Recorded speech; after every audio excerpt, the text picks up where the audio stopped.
Wilujeng siang kami kesadayana kepangkin kami abdi di dieu nuju aya di tempat kami jadi destinasi pasar wisatawan nu eta di Situ Kaban.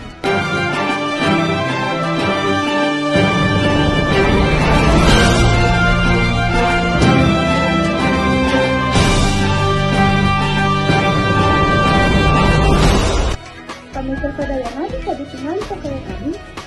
Coba pisah dari anu kedatangan biar menikmati keindahan pesisir kota ieu.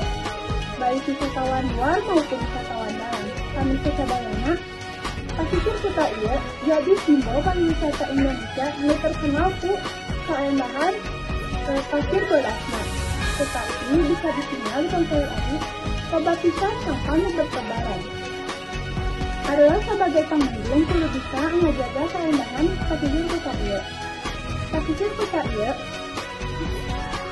menjadi simbol, menjadi destinasi favorit wisatawan. Jadi orang perlu bisa menjaga keindahan tempat menjadi destinasi favorit wisatawan ieu. Cukup sekian si Adi. Wassalamualaikum warahmatullahi wabarakatuh.